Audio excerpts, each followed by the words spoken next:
you have to actually show up and show up faster for the negative stuff. But let's go. Yeah, I got you.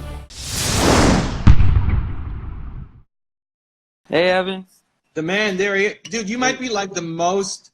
How many times have you been on? This is like the 5th time. This is more than that, I think. I think I've been on with you probably the most out of a lot of people.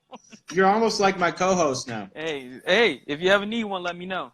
What's happening? I just wanted to let you know that everything's going well. This morning, I just bought $1,000 worth of video equipment. All right. To reinvest back into my business and reinvest in everybody else. What happened with the guy you were helping? Oh, the guy we were helping?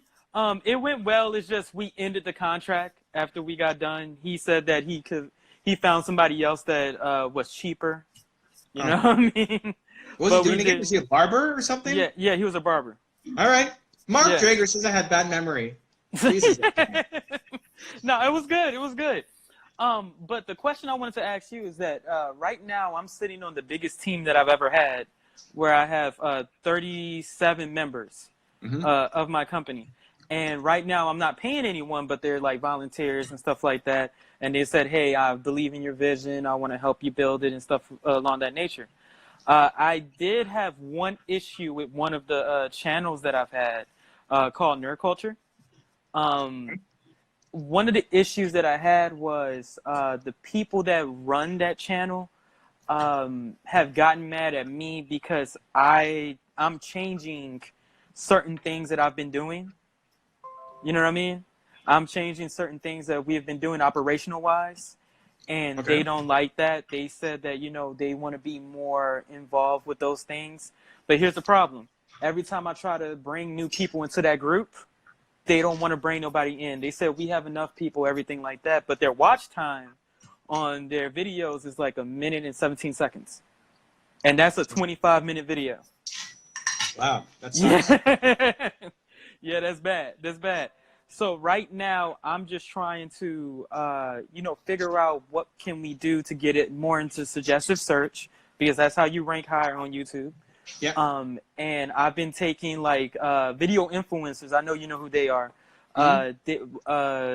Heather Torres. I interviewed her for Mad Talk, and she gave me their $1,000 course for free, and made me a affiliate partner of the course where I can sell it, and I get 50% of commission on that.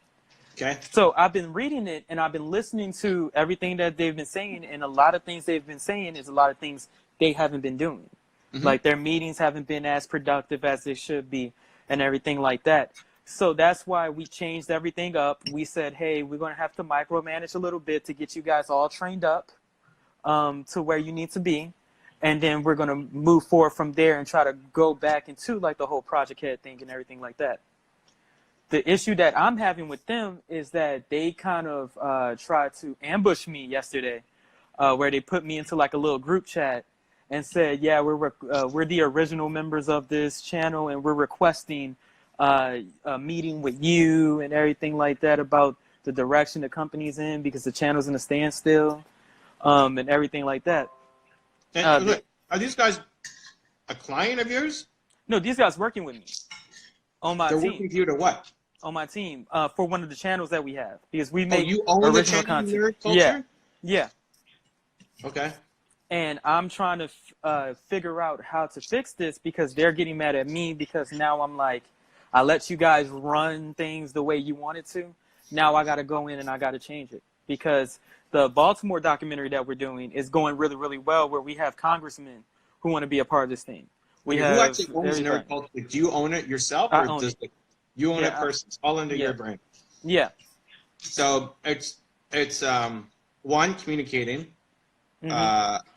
listening, understanding where they're coming from, giving them a little bit of rope, but at the end of the day, you're the decision maker. Okay. Right? Like, my team makes mistakes every now and then. Even today. Dude, today. Was it this morning? Yeah, it's today. Today, my best editor worked with me, how long, Christina? 8 years? I don't know. Messages me on Facebook this morning and says, Evan, I made a huge mistake. I uploaded the wrong sequence on the video on the channel. I want to can I take it down? And she doesn't make a ton of mistakes, and we have a process and everything down, right? And I said, how long has it been up? Because I actually kind of like keeping mistakes up. I said, how long has it been up? And she's like, it just went up. It's like, okay, you know what? That's fine. Pull it down, fix it, put it back up. Like, render the new one, put it back up, and we'll go. If it was a couple hours it had been up for, I would have said, you know what? Just leave it. Let people call me out in the chat. But it's fine. We make mistakes. Like, I like showing that we make mistakes too, even though everything's great. But that's not, if that was happening every day, she wouldn't be my editor, right? Yeah. It's a one-off thing that happens every now and then. Human error is going to happen. Mm-hmm. At the same time, my team comes up with ideas on what they want to do. Nina might come up with an idea, or Christina, or any of, so many people. How many people touch the YouTube channels now? Quite a few. I don't know. A lot of people touch the YouTube channels. And they often come up with their own ideas on what to do. And ultimately, it flows through me. And sometimes I say yes. I like to try things. So most of the time, I'll say yes, just as an attempt, unless they just don't understand something. And then in that case, it's just communication. Like, here's why we're not doing that. Maybe we already tried it and you just don't know. They don't have context. Or maybe I just don't like it. But most of the time, I'm open to just trying something. But it's got to work. Yeah. Right? Like, at the end of the day, we look back at it and see, did it work or not? So right now, there's another guy who came on and said, hey, I want to fix your thumbnails. I want to make your thumbnails better. Awesome. I love it. Like, give me a new style for my thumbnails. I'll test it out. He gave one to me, and we're gonna post it, and then we're gonna see. Like, it has to do better than my current thumbnails. If it does, I got 6,000 videos to go and fix. If it doesn't, then I'm not gonna do it, right? But it's very clear that they have a little bit of leeway, and then it has to work. Like, if it doesn't work, it doesn't mean you suck. I'm not going to yell at you. Like, if you, Antoine comes up and say, hey, Evan, I have a thumbnail I want you to try. I love the video you did on whoever, and I want to try this thumbnail. And if it's close, I'll try it. And if it doesn't work, say, hey, man, thank you for the best effort. Appreciate you, man. Not, you suck, dude. Like, you're the worst thumbnail designer in the history, right? Like, don't do that. That's petty. The willingness to let them have some freedom, but then at the end of the day, it's still, you're making data-driven decisions. It's not just because you didn't like it. It's because it didn't work. Because, guys, this is what's happening. Look at the audience retention. At 1 minute, like, nobody's watching anymore. Yeah, nobody's doing it. And it's sad because they have videos that still to this day that they did 2 years ago are getting views and getting comments on that stuff. Because they did a Marvel versus DC debate, and there's people leaving, like, 3 paragraphs worth of comments underneath that video. Okay, but why? This is the communication gap. Like, why aren't they getting that? Why don't they understand that that's better than what they're doing now? I try to tell them a lot of times it's a bit of arrogance on their part where they really don't want to listen to me about certain things. Like, they even said, because I found some people who want to do, like, Harry Potter videos and comic book videos and stuff like that. And I was like, hey, I'm going to bring them into the channel. Everything like that. They told me, oh, why are you bringing them in here? They don't need to be in here. We don't need no more people. Go start a second channel and let them test out their stuff. And if it works there, we can bring it to this channel. That's exactly what the comment they made to me yesterday. Well, people need to feel safe too. Like, people will be protective. What's the deal you have with them? Like a revenue share? Or what are you doing? Basically right now, they own like a percentage of the actual company. Each of them own, like, they're gaining equity over time. And whenever the channel starts blowing up and everything like that, and we start bringing in more clients, which we will be doing this summer because I graduate in May, happily. I'm happy to get the hell out of school. But they own a piece of the channel or the whole thing? A piece of basically the channel. Not the whole thing yet. The one channel? Yeah, one channel. No, people are going to get protective over their turf.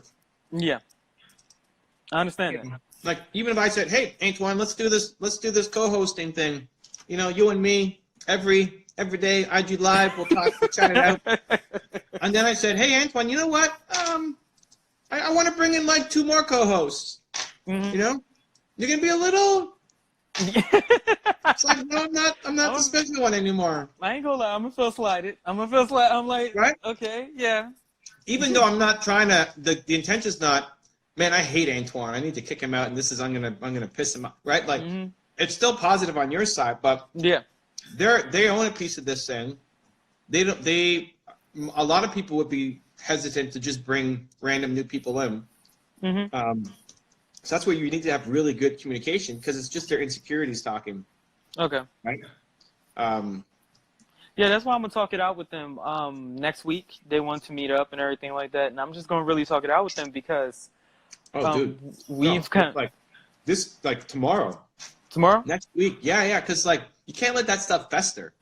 True, because that's when people start gathering ammo and start trying to. It's just like they got. If you think about like what day is today? Today's Thursday. If you talk to them, mid next week, you let 5-6 days go by. That's 5 to 6 more days of poison. Yeah. And then talking to each other and saying how Antoine's trying to screw them over, and right? That's when you got to get right ahead of it. Yeah. Like, I'd call them tonight or try to find a time tomorrow. Even if you need even if at the end of the day you need to, maybe you don't have an answer, but just to say, hey guys, I'm willing to listen. Like, let's get on a call tonight and let's talk it out, and then see what they say. And if the end result is, okay, let me think about it, because you need to go do more research, or you don't have an answer yet. Just the fact that you're willing to listen, as a little bit of momentum matters, because if you wait 5 days and that's poison building up, it makes it a lot harder to overcome. Yeah, to navigate through. I understand. I understand, and that's one of the things that I admit that's one of the things I need to learn how to do better as a leader, and as trying to build my company, is just understanding that whenever a problem happens, don't just let it sit and be like, oh, we're going to sit and wait and see what happens. No, immediately act upon it. Like, if someone's doing something that they shouldn't be doing, or if they're acting disrespectful to another team member, say something immediately. Again, my biggest thing that I was really learning within this past year is that, hey, if there's a problem, act upon it and really communicate with everyone. Not everybody's going to understand your point of view. Not everyone's going to understand that, because they're not you. So you have to explain that and express that, and don't get angry when someone doesn't understand it. Even though it seems simple to you, doesn't mean it's going to seem simple to everyone else. So that was something I really had to learn this year. Well, last year. And